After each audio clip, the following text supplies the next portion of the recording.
ustedes te traemos aquí. Ay, ¿cómo están? Coraima, Israel, ¿cómo están? Sí, ahorita, ¿dónde está la maestra? ¿Dónde está la maestra? Tienen que hablar con la maestra. ¿Ver? Sí, gracias, hermano. Mientras tanto, vamos a ir sirviéndoles el agüita, así que para que usted se pueda ir replicando. Sí, ya pueden pasar los niños. Ahora sí, vamos a pasarles agüita.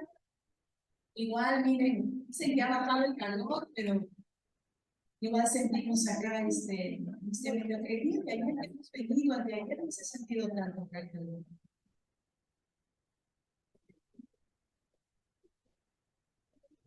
Así es, ahorita. Piense que es un paso muy grande. Poco a poco. Usted sabe que la semana pasada he cerrado agüita. Y vamos en el alquiler y ha quedado, pero hielo. Y decía, ¿y ahora esto cómo hacemos? Así que a mí sí parece que ya se ha descongelado, ¿verdad? Igual si por ahí alguien desea algo más, que hay nuestros vasitos, si alguien desea algo más, rapidito puede pedirlo, porque esos vasitos se toman en un...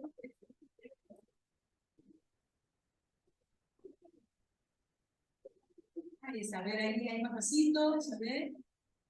Para este ladito de acá, ¿alguien quiere? ¿Alguien más quiere agüita? Levante su manito, por favor. Ahí están pidiendo. Aprovecha, aprovecha. Muchísimas gracias.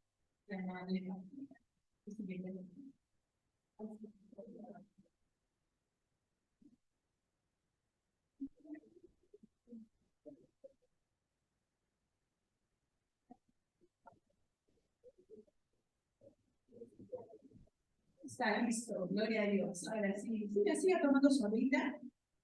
Mientras usted está tomando su agüita, quería preguntarle, ¿cuántos de ustedes en esta semana han podido leer los devocionales que se envía cada mañana? ¿Sí? ¿Qué les parece? ¿Cuánto les está haciendo de bendición devocionales? ¿Sí? Así que le animamos a usted a que usted pueda estar leyendo, compartiendo. Ayer hablaba con una hermana y ella me decía que estaba leyendo los devocionales. Y yo le digo, ah, qué bueno, le digo, sí, pero yo no leo una vez, yo leo dos veces. Dos veces, sí, me dice. Leo en la mañana, yo, para mí sola, y luego lo leo en la noche, cuando llegan mis hijos, cuando llega mi esposo, y entonces le digo, vamos a compartir, sí, le dice, vamos a leer el devocional. Y dice que lee el devocional. Entonces yo soy bendecida, me dice, porque yo leo dos veces el devocional. Y qué bueno, ¿verdad? A veces en la casa los padres tienen que hacer ese labor. No, yo le decía la semana pasada a ustedes, ¿quién necesita más? ¿Quién necesita ahora más, ayudar más? ¿Los que tienen hijos o los que no tienen hijos? Los que tienen hijos, ¿verdad? Necesitan orar, ayudar más.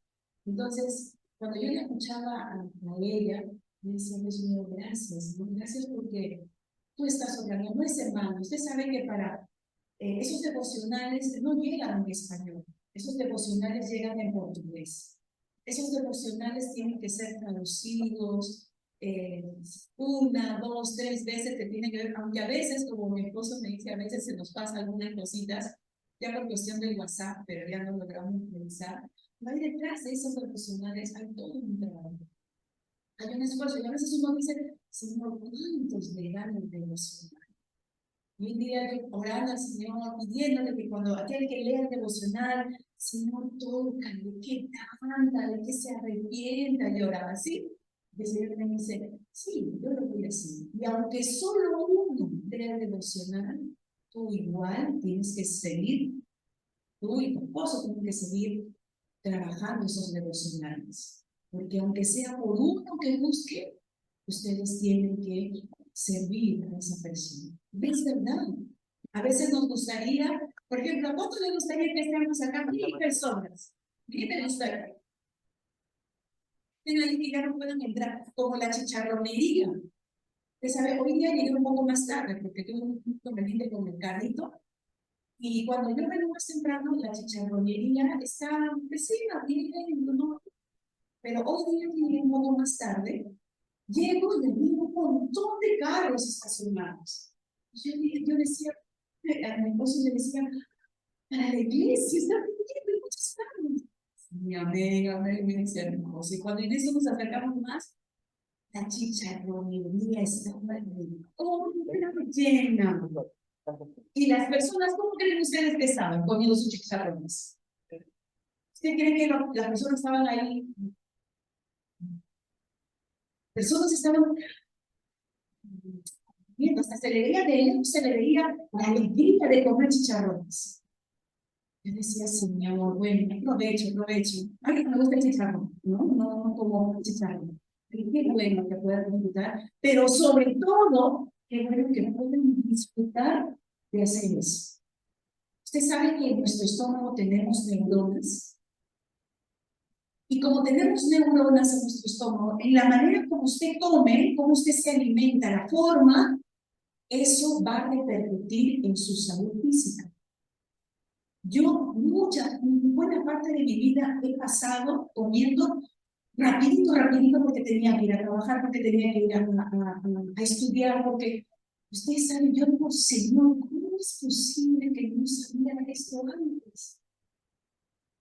Hay muchas cosas que a veces hacemos y que somos que es de nosotros, pero que no conocemos. Cada vez que usted coma, acá hay neuronas, ahora toque su barriga. Acá en la iglesia nosotros tenemos la barriga, no toque su barriga. Hay neuronas. Dios me creó acá con neuronas. Como yo como, eso va a repercutir para bien o para mal. Así que por eso, qué bonito que la palabra de Dios inste, ¿no? Y Jesús enseñó a que podamos comer en una mesa, a que podamos estar en la familia y comiendo, ¿no? Disfrutando. Disfrute cuando usted come. Por eso usted ora. Cuando usted ora por los alimentos, Señor, gracias Padre, por sus alimentos, amén. No, bendiga los alimentos y disfrute lo que Dios le ha provisto. ¿Cuándo dicen amén? Así que cuiden eso, lo que son papás, háblenle a sus niños, cuiden eso a sus niños para que sus niños no pasen lo mismo de nosotros que nos pasa. Amén. Muy bien, mis amados, ahora sí terminando de tomar su ahorita. Este era un interés, ¿no? Interés antes de la palabra. Ahora sí la dejo con el pastor para que pueda él compartirnos. Ahora sí. Todavía estamos sin.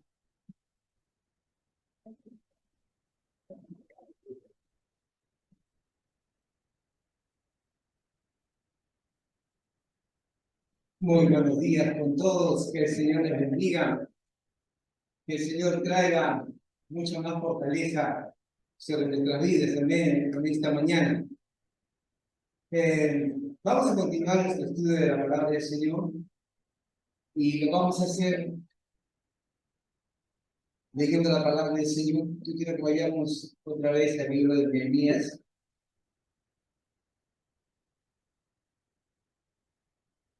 Ahora sí aquí puede dar una cosa. Gracias. Muy bien. Estamos terminando el capítulo 11 y quiero que nos concentremos otra vez en este capítulo 11, en el versículo 6. Si tiene ahí su Biblia en el libro de Nehemías, capítulo 11, versículo 6, exactamente. Libro de Nehemías, capítulo 11, versículo 6. ¿Ya lo tienen? Muy bien. Vamos a dar lectura. Dice así la palabra del Señor. Dice, todos los hijos de Fares que moraron en Jerusalén fueron 468 hombres fuertes. Vean otra vez conmigo. Dice, todos los hijos de Fares que moraron en Jerusalén fueron 468 hombres fuertes. Y cuando leemos este versículo, y decimos, ¿quién es Fares? Fares es Fares, también conocido como Pérez. Pero este Párez, su nombre significa aquel que abre una brecha, aquel que empieza algo nuevo. Y en nuestra vida también, pienso yo que nosotros necesitamos empezar lo nuevo del Señor. Dice la palabra que Dios trae su misericordia todos los días. Es decir, que cada día es una oportunidad para que el Dios de Israel, el Dios Todopoderoso, obre en mi vida y comience a hacer algo nuevo en mi vida.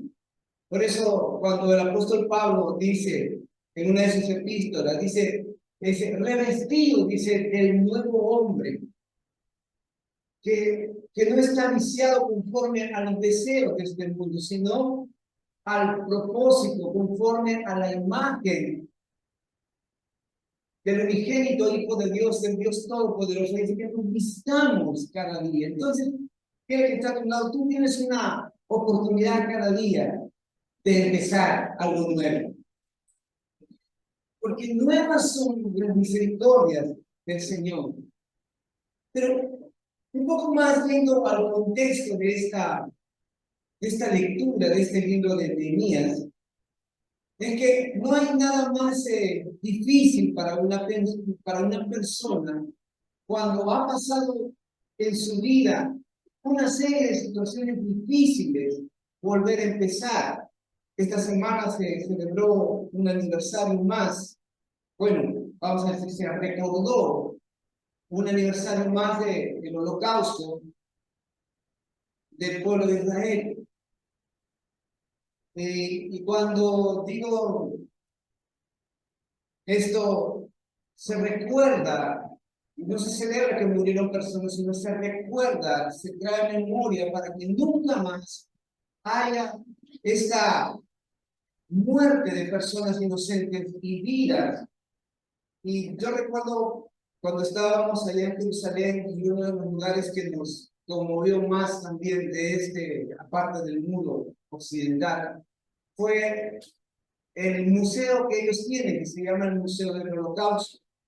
Y una de las primeras cosas que nosotros vimos, cuando estábamos ahí, fue que la guía nos decía, ustedes saben qué pasó ese día que ellos fueron asaltados en sus casas y llevados, ¿no?, a los campos de concentración. Dice que estas personas tomaron lo primero que encontraron en sus manos. Y ahí nosotros, la guía nos enseñaba, y veíamos fotos, veíamos cartas, veíamos símbolos, o sea, la estrella de David, o sea, cosas que ellos pudiesen recordar, pudiesen traer a memoria de su historia, de su legado, de aquello que forma parte de su vida. Y la guía nos decía, porque no hay cosa más difícil que una vida de una persona que sea arrancada y sacada de su casa, de su lugar, y llevada a otro lugar, el hecho de que no tenga una historia, de que no se le recuerde y que no tenga una identidad. Y cuando yo recordaba esas palabras, yo comencé a entender que así es el enemigo con nosotros, que usa ciertas situaciones, ciertas calamidades, ciertas cosas de nuestra vida que de repente nos salieron humanos, cosas que hicimos que no estuvieron bien, para recordarnos y hacernos ver simplemente y distorsionar el principio de lo que Dios ha establecido para nuestra vida. Todos nosotros tenemos una identidad en Jesús. Todos nosotros tenemos la identidad del Padre. Pero antes de que suceda esto, nosotros vivíamos en la oscuridad. Pero un día Jesús alumbró nuestra vida, nos volvió a recordar que nosotros teníamos un origen y sabemos de dónde venimos y sabemos a dónde vamos. Entonces, porque el enemigo quiere quitar nuestra identidad, lo que somos verdaderamente, lo que debemos ser. Entonces, tú sabes que cada día hay un motivo para vivir. Hay una alegría para vivir. Hay algo tan poderoso. Y eso es algo que no se compra, que es algo que Dios mismo produce en nosotros. Él dice en el libro de Sofonías, dice, el Señor está en medio de ti, poderoso. Dice que caerá de amor, se gozará sobre ti con cánticos. Es decir, que Dios todos los días nos canta una canción y nos dice, tú eres mi hijo, tú tienes un propósito en esta tierra, tú tienes que continuar, tienes que avanzar, tienes que crecer en aquello que yo te he dado. Entonces necesitamos, estaba leyendo un libro de nuestro pastor, el pastor del apóstol Rodríguez, y él decía que es una gracia de Dios tener buen ánimo y tener buen humor. Por favor, mire que está a su lado. Mire el humor que tiene. ¿No? Dice, tener buen humor dice que es bueno, porque a veces a nosotros nos pasa esto, nos pasa que tenemos de repente un mal día y no estamos de humor. Alguien nos cuenta algo gracioso y alguien nos dice, o sea, y tener buen humor justamente es para que cuando pase, así como le pregunté la semana pasada que llovió del cielo agua con jabón y agua sucia, todavía le dije a la señora, señora, es agua sucia, no es agua con jabón. Y uno necesita tener buen ánimo para esas cosas, necesita tener buen ánimo para poder, y buen humor, sobre todo para pasar esas situaciones. Entonces Dios nos regala todos los días ese ánimo, ese humor, esa alegría, para saber que nosotros tenemos una identidad en Él. Entonces, volviendo a la palabra, este pueblo necesitaba emprender una nueva historia, porque ellos habían sido sacados de su tierra, y Dios, que cumple su palabra, dice, yo les, así, si ustedes se portan mal, no cumplen mi palabra, yo dispersaré, dice, vendrán a llevarlos como cautivos, como presos a otras naciones, pero yo cumpliré mi palabra. Ustedes aprenderán y tendrán una instrucción, pero yo cumpliré mi palabra, los volveré a traer.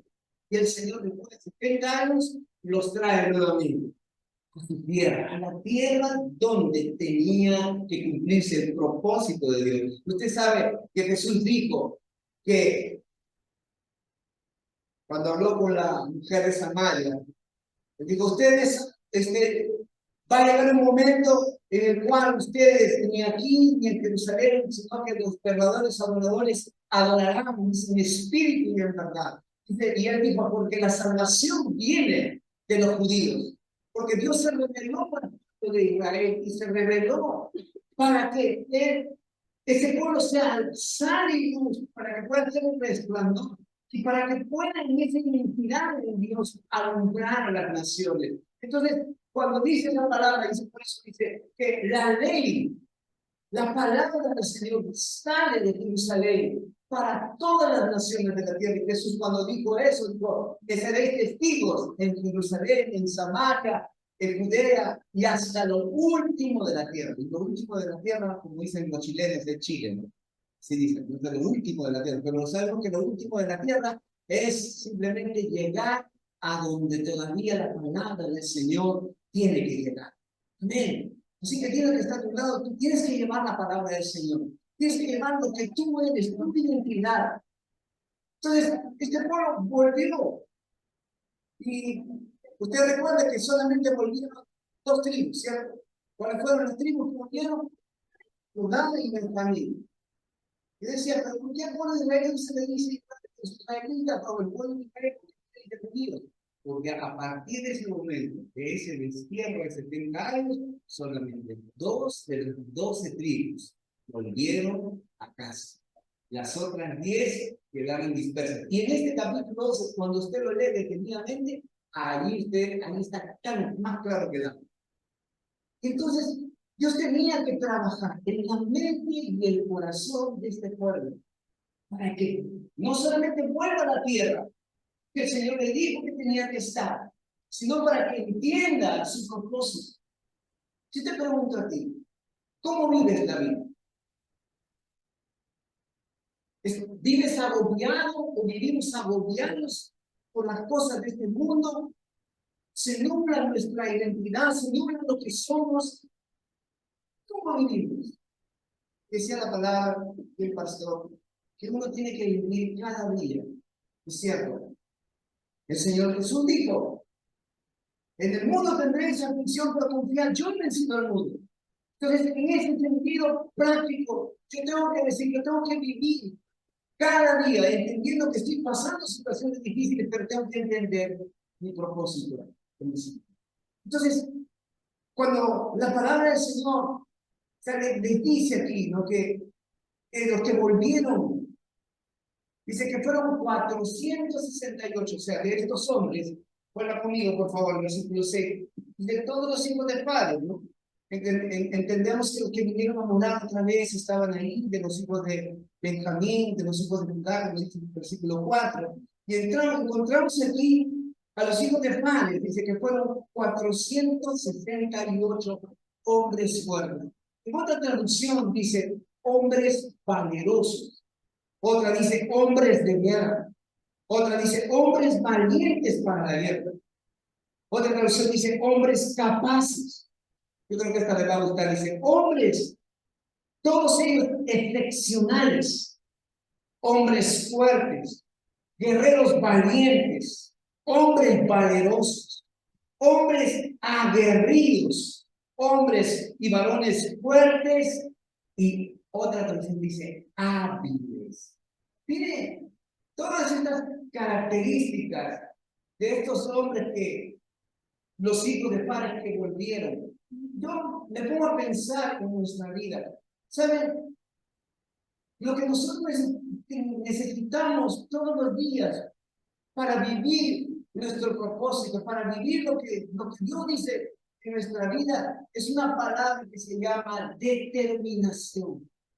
Yo necesito tener determinación. ¿Sabe? A veces nosotros decimos, quisiera yo ser práctico, quisiera yo terminar lo que empecé, quisiera yo, bueno, voy a hacer una agenda, voy a hacerme una disciplina todos los días, voy a hacer esto, lo otro, y al final no logramos lo que necesitamos lograr porque nos faltan las agallas, porque nos faltan esta esencia de ser aguerridos, de ser determinados, de ser, en otras palabras, tener un valor más fuerte que nosotros mismos.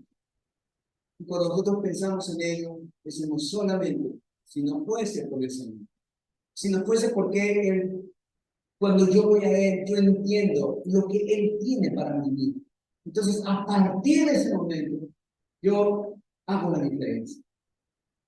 Cuando tú te propongas hacer algo, ya no pienses mucho. Entonces, haz como estos hombres. Determina y decide. Yo voy a vivir. Porque saben que ellos estaban volviendo al propósito del Señor. O sea, volvieron a la tierra, pero necesitaban entender para qué Dios los puso en ese lugar. ¿Cuál era el propósito que Dios los hacía volver otra vez? ¿Usted qué cree que cuando Dios lo llamó a su camino, simplemente lo llamó para hacer uno más? No, Dios nos llamó para hacer la diferencia, para ser diferentes y para que nosotros simplemente determinemos en nuestro corazón qué es aquello que Dios quiere que hagamos y lo hagamos en el nombre del Señor. ¿Cuánto decimos amén a Él? Entonces, todo lo que tú te has propuesto en el Señor, todo lo que tú has decidido ser en el Señor, entonces no más pienses, sino simplemente actúa. Y yo todo lo puedo en Cristo que me fortalece. El siguiente versículo que hemos visto está en el versículo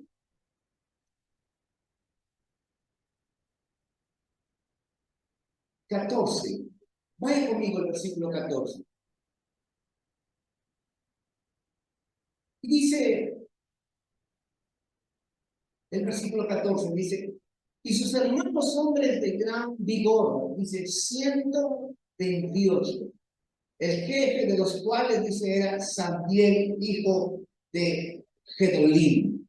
Dice, hombres de gran vigor. ¿Saben? Hay algo que nosotros necesitamos entender, que la fuente de toda nuestra vida es el Señor. Y hay un versículo en la palabra del Señor, de Deuteronomio 32, versículo 4, que dice así. Dice, Él es la roca, cuya obra es perfecta. Dice, todos sus caminos son rectitud. Dios de verdad y sin ninguna iniquidad es Él. Es justo y recto. ¿Saben? Las personas nos podemos equivocar. Las personas podemos fallar. Es más, nosotros estamos en ese camino de esa perfección, pero el único que nunca, jamás nos va a fallar, ¿quién es? Dice, Él es la roca cuya obra es perfecta. Es decir, lo que Dios toma en su mano, Él lo hace tan y conforme al propósito que Él ha determinado para cada vida. Es decir, cuando Dios me toma a mí, yo tengo que confiar en que el Señor está trabajando. Por eso dice la palabra que Él es el alfarero. Dios es el alfarero, o sea, Él es el que nos forma. Él es el que también nos hace de nuevo cuando se estropea esa arcilla, esa forma que básicamente no es por Él, sino por nosotros. Y nos forma. Y esta palabra dice así, que Él es la roca inconmovible. Él es la roca cuya obra, cuyo trabajo nunca va a salir mal. Es más, tú eres una obra de arte. El Señor. ¿Cuántos dicen amén? Por favor, mira que está a tu lado. Dile, tú eres una obra de arte valiosa en las manos del Señor, en las manos de las paredes. Yo tengo que entender esto porque nada funciona si no trabaja Él en mí. Si no dejo yo que Él me forme, Él haga. Yo creo personalmente que los momentos más difíciles de nuestra vida son los momentos donde más el Señor trabaja. Por eso, qué bueno es que tengamos tiempos difíciles. Aleluya. Gloria al Señor. Ay, pastor, ¿qué pasa?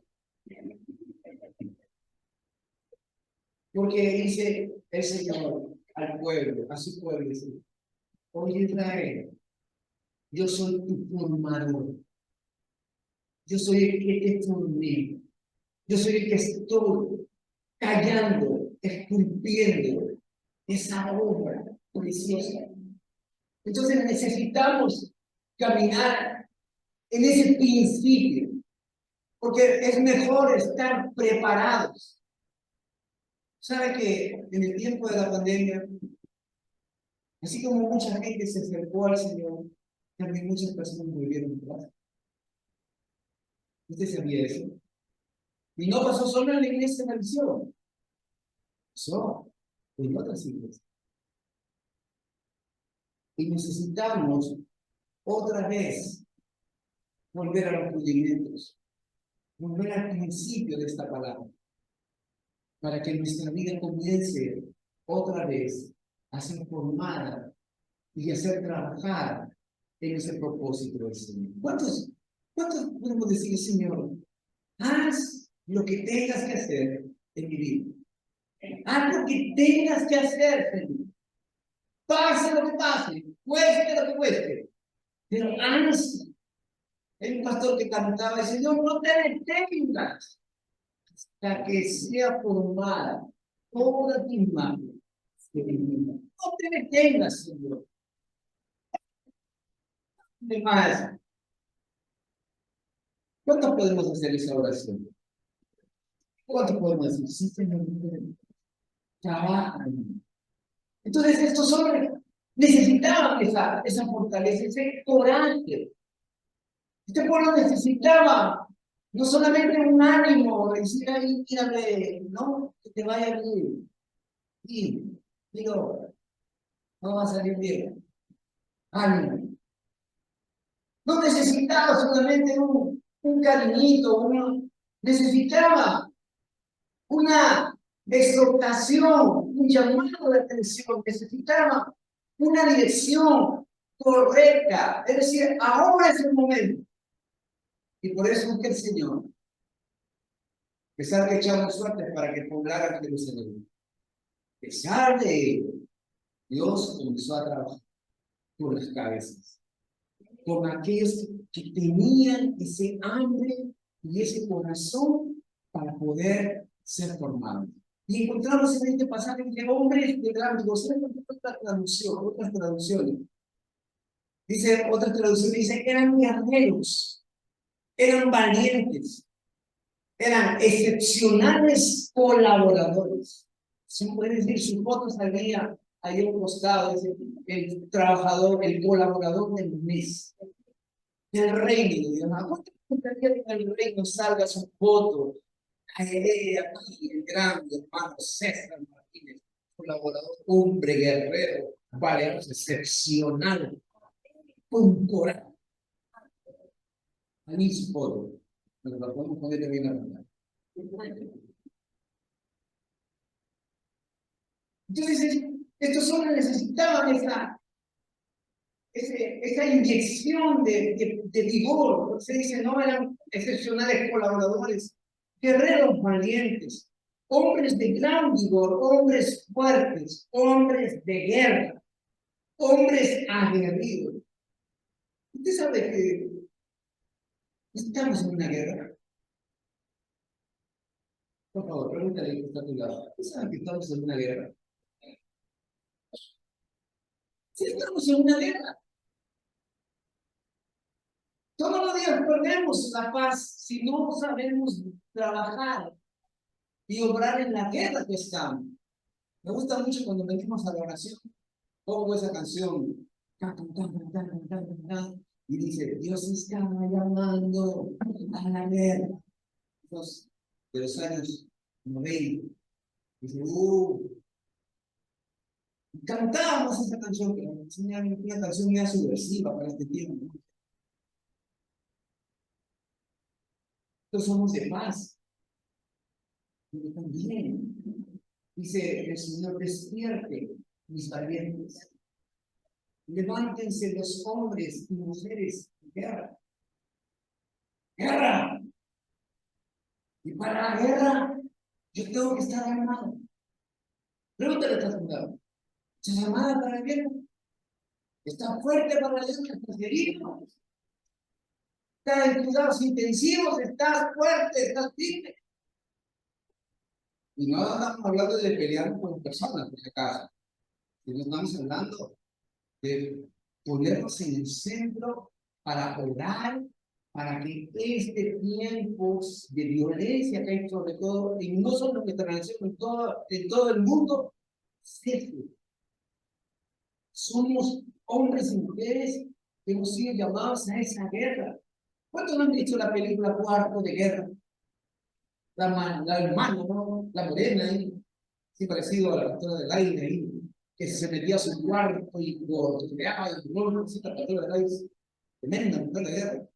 Yo creo que los demonios se escapan de la casa cuando ella ahora con su esposo. ¿Cuántos de nosotros entendemos ese principio? Estamos viviendo, estamos en una situación donde dice la palabra que el reino de las mujeres hace violencia contra los hijos de Dios. Dice, los violentos son los que arrebatan el reino. O sea, cuando dice arrebatan el reino, o sea, no se dejan intimidar, ni se dejan mover por esa situación. Que necesitamos caminar en ese principio. Y termino. Dice, hombres de gran vigor, hombres valientes, de fuerza. Y último versículo, dice el versículo 24 y el versículo 35. Dice, y pecaría el versículo 24, hijo de Mesesabel, de los hijos de Sera, hijo de Judá, estaba al servicio del rey en todo el negocio del pueblo. Yo encontré en otra versión que decía, estos hombres dice, estaban preparados en todo asunto de administración pública, en todo asunto civil. Y yo creo que en este tiempo Dios nos está dando sabiduría para poder entrar en los lugares donde Dios no nos dijo que nos saliera. Porque si yo pregunto, a ver, ¿quién quiere ser congresista de la República? Gloria a Dios, acá en el mundo ya levantó sus manos. Quiere ser congresista. Gloria a Dios. Nadie más. Nadie más quiere acompañar mi carrera a nuestra hermana Yaret. Acá está nuestra hermana Lili. ¿Quién más? Acá está. Dios César. Porque ser congresista de la República ahorita es un nivel bien bajo, o sea, en el sentido de honestidad, en el sentido de, como dice, él es la roca, mi amor, todos sus caminos son la pena, la vergüenza escuchar. Y simplemente eso trae más caos, eso trae más desorden social, porque dicen, si ni ellos tienen autoridad, ¿cómo queremos vivir en una nación justa? Pero yo creo que sí, el Señor nos ha dado, así como le digo a estos hombres, esa fortaleza, esa capacidad, ese corazón guerrero. Ellos también entraron en los temas de la nación, porque se necesitaba trabajar. Y nosotros no debemos descuidar ello. Yo creo personalmente que Dios ha llamado a algunos a este tema de servidores públicos, de trabajar en la administración pública. Yo creo en mi corazón que Dios va a levantar hombres y mujeres de esta casa, de esta familia espiritual, para lograr. Así que, si esa es la identidad, si ese es el propósito, entonces, queridos, cuéntenme con eso. Dios va a hacer las cosas. Y el versículo 25, perdón, el versículo 35, dice, Lord y honor. Vaya, dice, vaya de los artífices. Y algunos de los levitas o sea, que se juntaron con Judá y Benjamín. Cuando encontré esta palabra artífices, en otra traducción dice artesanos. Así como dije hace un momento que Dios está haciendo una obra de arte en nosotros, también nos ha dado habilidad. Y cuando dice aquí, ¿no? Esta palabra de administración de negocios, y la semana pasada hablábamos que Jesús le dijo a sus padres, dice, en los negocios de mi padre es necesario estar. Yo quiero que usted me enseñe su mano, por favor. A ver sus manos. ¿Qué ven sus manos? Y me van a contestar como chavo, dedos. ¿Qué más? Uñas. ¿Qué más? Ven. El Señor Jesús necesitó 2 manos para sostenerse y sostener la salvación de toda la humanidad. David necesitó en su mano 5 piedritas, pero usó solamente una para derribar y matar a otro. Los apóstoles dice que Dios usó sus manos para que se hicieran hechos portentosos, milagros, sanidades, señales y prodigios, y Dios obró poderosamente. ¿Qué ves en tus manos? Porque cuando tú ves tus manos, tú puedes ver qué y cómo Dios puede usar tu vida y mi vida para su reino. Y el arte que ha puesto Dios en nuestro corazón no solamente para poder hacer un trabajo o una empresa, sino también, o sea, Así como usó la sabiduría de Bezalel para diseñar todo el mobiliario del templo en el desierto, construir todos esos utensilios de oro, de plata. Miren, Dios usó en el desierto a un hombre para inventar lo que no se había inventado. Efectivamente, de la mano del corazón de Dios. Yo te pregunto, ¿qué no podrá hacer Dios en tu vida? Tú sabes que hay cosas que todavía no se han descubierto. Tú sabes que hay cosas que todavía los hombres y las mujeres no han empezado o emprendido. Dios te va a dar la sabiduría. Así como le dio sabiduría a Bezalel para hacer de la nada un todo en el desierto, que es el mejor lugar. Porque cuando tú tienes todo, entonces no buscas. Pero cuando no tienes todo, cuando te falta, cuando hay escasez, cuando hay necesidad, yo no te estoy diciendo que vas a tener escasez, no, estoy hablando de las cosas que están a tu alrededor, que todavía Dios no te ha dado y te lo va a dar.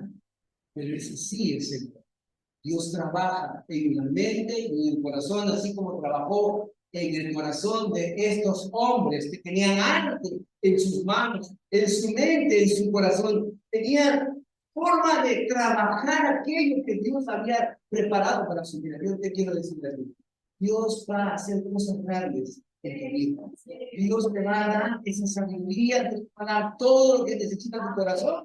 Lo único que tú necesitas es tu Señor de aquí. Haz lo que tengas. Entonces, ¿cuántos queremos ser? Tener ese corazón grande, ese corazón puro, ese corazón determinado, hacer lo que tenemos que hacer.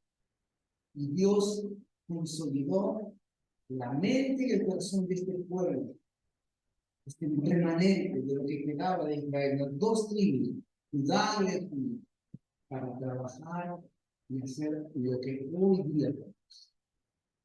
Dios es Dios de pactos, Dios es Dios de promesas, y Dios va a cumplir su palabra. Él va a cumplir su palabra en tu vida. Por favor, tiene que estar a tu lado, tiene que cumplir su palabra en tu vida. No te hagas el difícil, ni la difícil. Déjale al Señor y dejemos al Señor trabajar en nosotros. Vamos a poner de pies y vamos a decirle al Señor.